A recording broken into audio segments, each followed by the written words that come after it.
I'm 52 years old, and for most of my life, I've been careful, maybe too careful.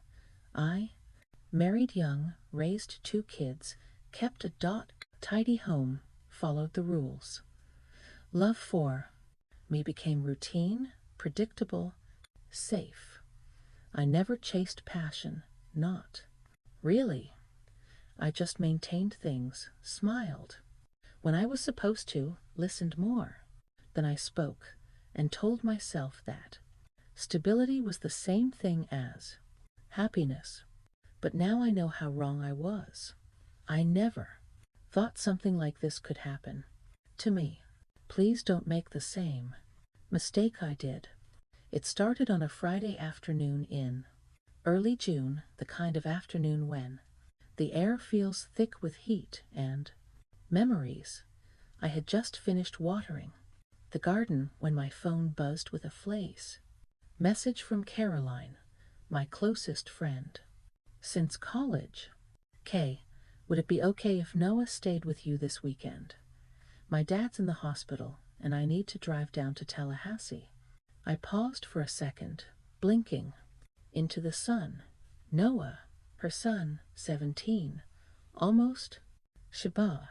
I remembered him as the shy little boy who used to hide behind her legs when they visited.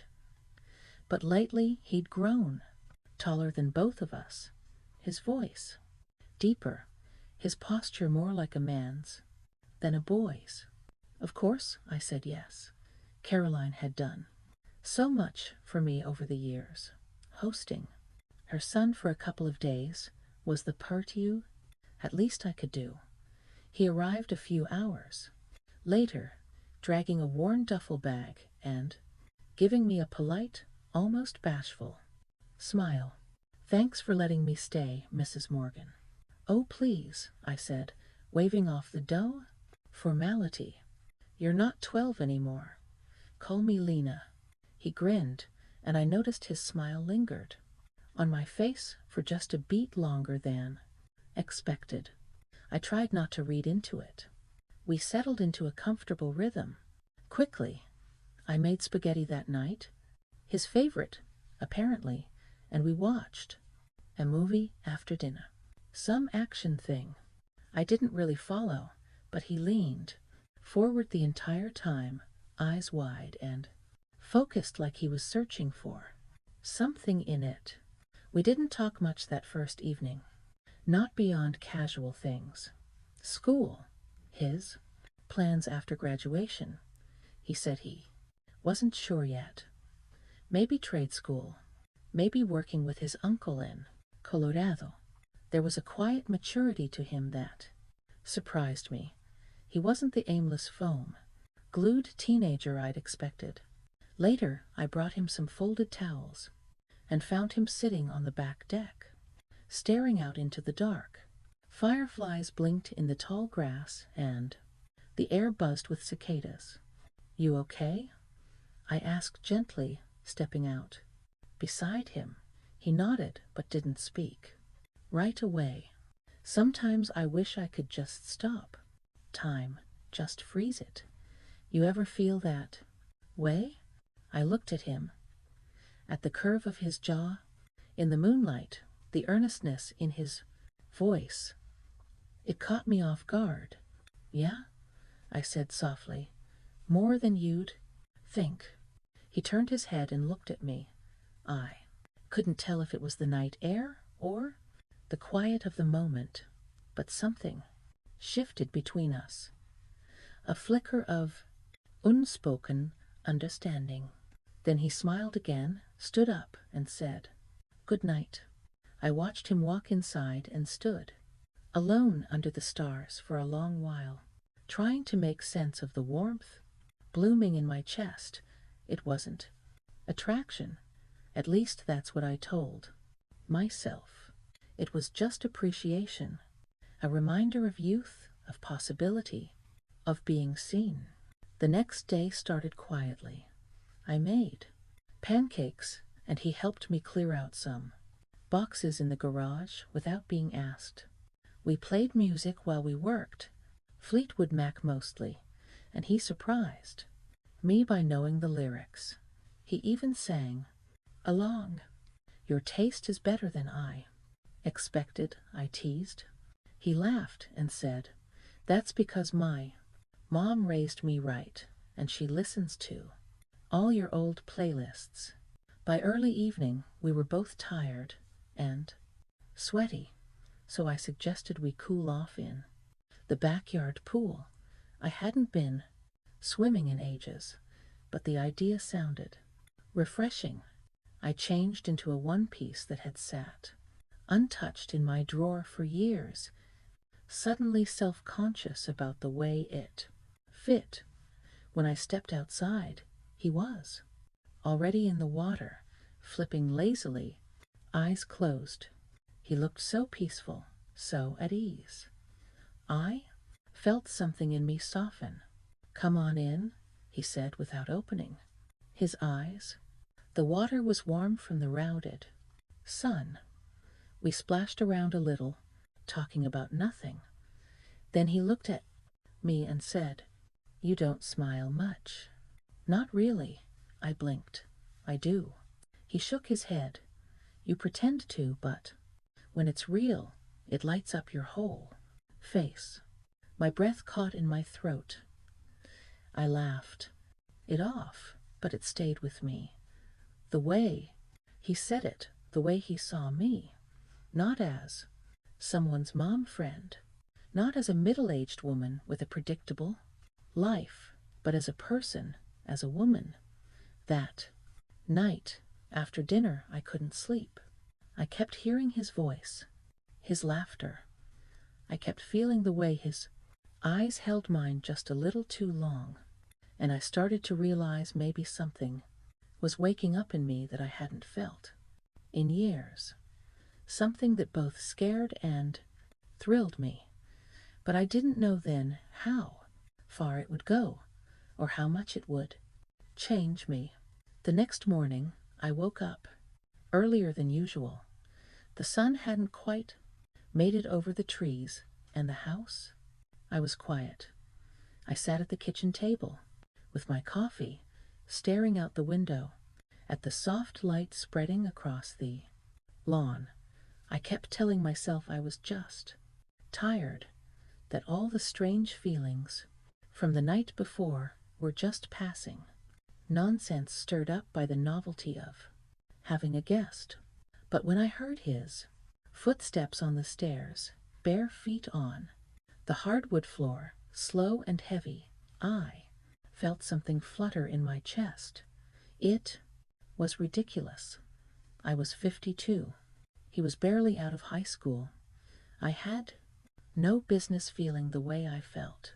Still, when Noah came into the kitchen, with messy hair and sleepy eyes, something about the sight made me smile before I could stop it. Morning, he said, rubbing his neck. You're up early, I replied. Want some eggs? He nodded, and we fell into a quiet rhythm. Me cooking, him sitting nearby, watching me, in that way that made me nervous and curious all at once. There was something about the stillness of the moment, the ordinary clatter of the spatula against the pan, the way sunlight caught the gold in his hair. When I handed him his plate, his fingers brushed mine just briefly, but enough to send a jolt through me. I tried not to react. You always seem so calm, Hay said as we ate. I laughed lightly. Is that your way of saying I'm boring? No, he said quickly. Not at all. I just mean it's nice. You make the house feel safe.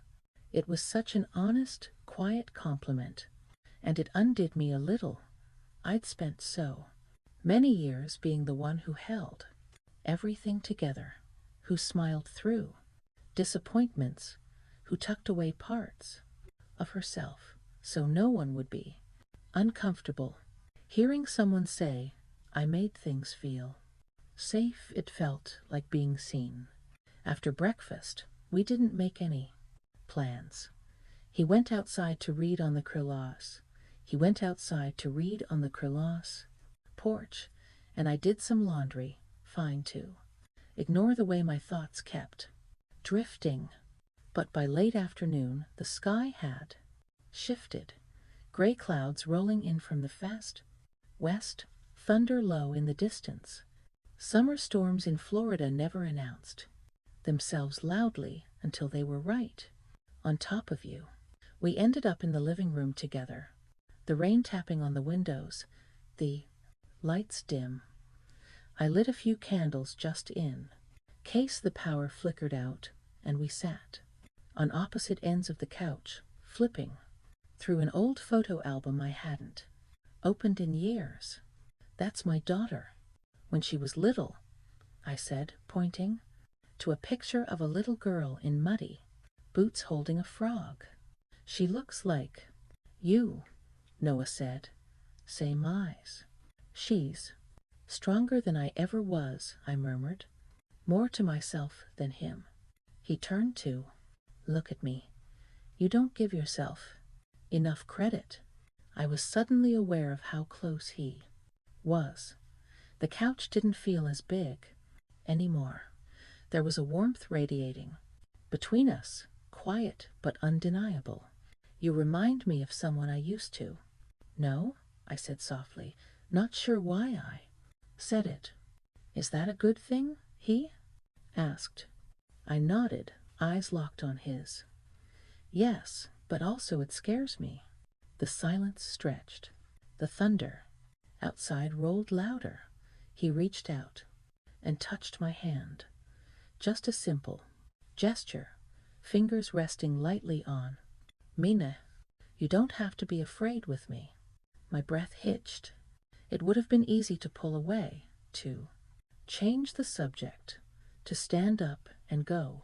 Do something safe, like clean the kitchen, or call Caroline. But I didn't. I just sat there, letting the moment settle between us, letting the warmth in his prod hand spread up my arm like a quiet invitation. Eventually, I did pull away, not because I wanted to, but because I had to. I stood and walked to the kitchen under 10. The excuse of making tea. My heart was racing. My thoughts were scattered. I told myself this had to stop. That nothing could happen. That it was just a lonely woman and a kind young man crossing emotional wires in a strange weekend. But I could still feel the impression of his touch. That night I didn't sleep much. I lay in bed with the rain still falling outside, trying to convince myself that the lines hadn't shifted, that nothing had changed. But deep down, I knew they had, and I wasn't sure what that meant or what would happen next. The rain was gone by morning, but the air still carried that damp, earthy smell. I stood barefoot on the porch, with my coffee, watching the mist lift from the yard. Everything felt a little too quiet, like the house itself was holding its breath. Noah hadn't come downstairs yet, and I wasn't sure whether I was relieved or disappointed. The memory of his hand on mine still lingered. I'd replayed it 100 times during the night, each time telling myself it meant nothing, until it started to mean something I couldn't ignore. I heard his footsteps again, so familiar now, like part of the house. He joined me on the porch, stretching, his t-shirt wrinkled and damp at the collar. He looked older than he had a few days ago. Or maybe I was just seeing him differently. Morning, he said softly. Hey. We stood in silence for a while. The birds had come back after the storm, chirping in the grandea trees like nothing had happened. You? Okay, he asked. I hesitated. I'm not sure. He nodded slowly as if he prepared. understood something I hadn't said out loud. Yesterday, I didn't mean to make you uncomfortable, he added after a moment. You didn't, I said too quickly, then added, I mean not exactly. He looked at me waiting. I sighed, gripping the mug tighter. I think I forgot what it feels like to be noticed. Really noticed. And I wasn't expecting it from you. I wasn't expecting to feel it either.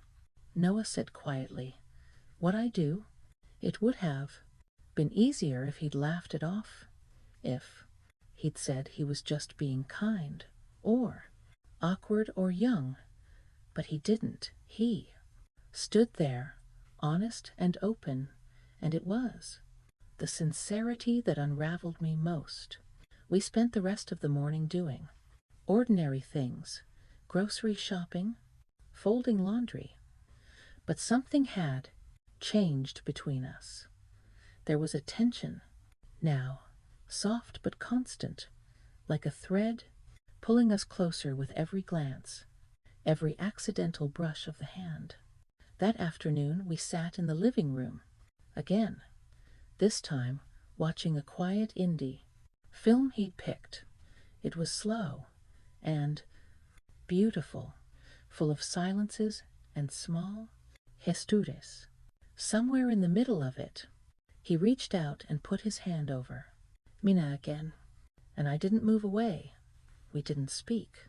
We just stayed like that, hands touching, the movie flickering across our faces. I could feel the pulse in his fingers, steady, warm, young. My own hand trembled slightly, but I didn't pull it back. When the credits rolled, he turned toward me, his eyes searching mine. Can I tell you something? He asked. I nodded. You're the first person in a long time who's really listened to me, who hasn't made me feel like I'm just some dumb kid. I swallowed hard. You're not a dumb kid. I know, he said, but you're the only one who sees that. There was something achingly tender in his voice, something that pulled at parts of me I hadn't touched in years. I reached up and brushed a strand of hair away from his forehead, an impulse I didn't even register until my fingers were already there. He leaned forward, just slightly, enough that I felt the heat of his breath, enough that I had to close my eyes for a second.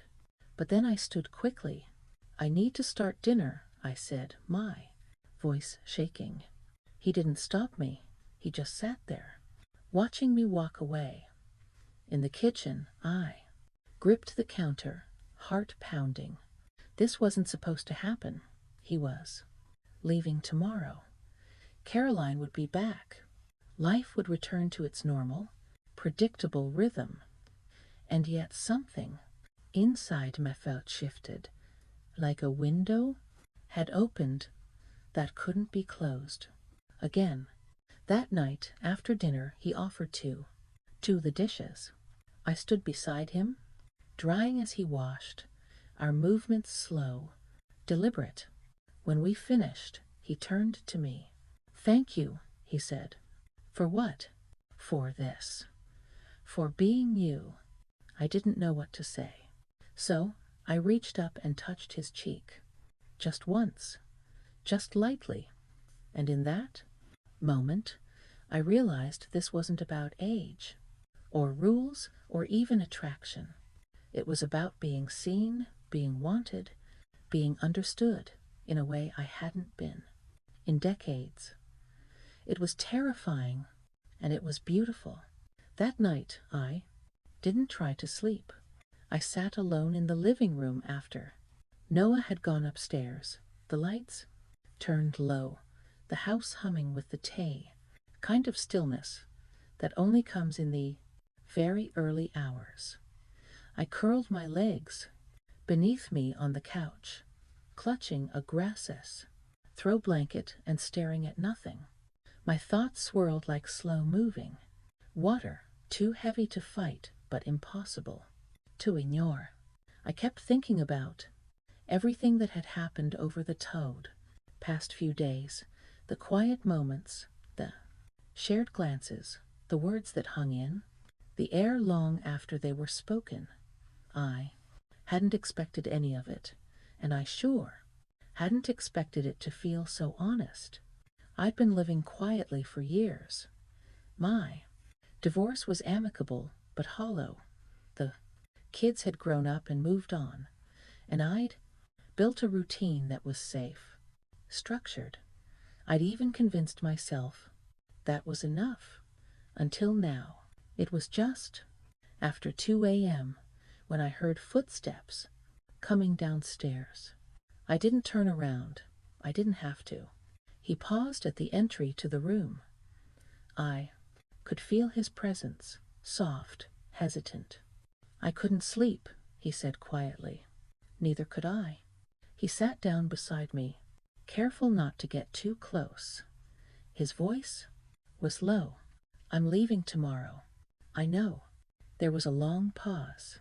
I don't want this to be something we pretend didn't happen, he said finally. I turned to him. We haven't done anything. We have, Noah said, eyes meeting mine. Even if we haven't touched, you feel it, too, don't you? I looked away, but that didn't mean he was wrong. I do, I whispered, but that doesn't mean we should. I'm not asking for forever, he said. I don't want to feel like I was the only one who felt something. You weren't. Silence again. Outside, the wind had picked up, rustling the trees. A branch scraped gently across the window, like a reminder that time was still passing. He reached out, and this time I didn't hesitate. I let his hand find mine. It wasn't about romance. It wasn't about crossing lines. It was about connection, about being human, about two people who, for different reasons, felt alone in the TS world and happened to find comfort in each other's company. We sat like that for a while. No words, no expectations, just presence. Eventually, I leaned my head against his shoulder. I didn't know what it meant. I didn't know what came next, but I knew I would remember that feeling for a long time. The next morning, the air was cooler, brighter. We said goodbye without dramatics. He hugged me tightly, longer than necessary, and I held on just as long. Thank you, he said again. For what? I asked. For seeing me. As I watched him walk down the driveway to where his mother's car was waiting, I felt a strange mix of sorrow and peace. Caroline waved at me from the driver's seat, completely unaware of what had passed between us, and that was okay. I went back inside, the house suddenly quieter than before. Later that afternoon, I found myself sitting on the back deck with a cup of tea, the sun warm on my face.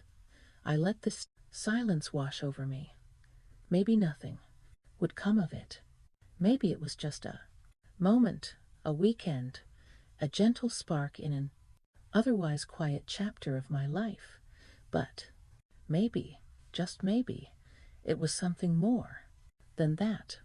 I had spent so many years believing that love only looked one way, that once a certain kind of time had passed, your heart stopped surprising you. But now I knew better. We don't always get to choose when we wake up or who wakes us.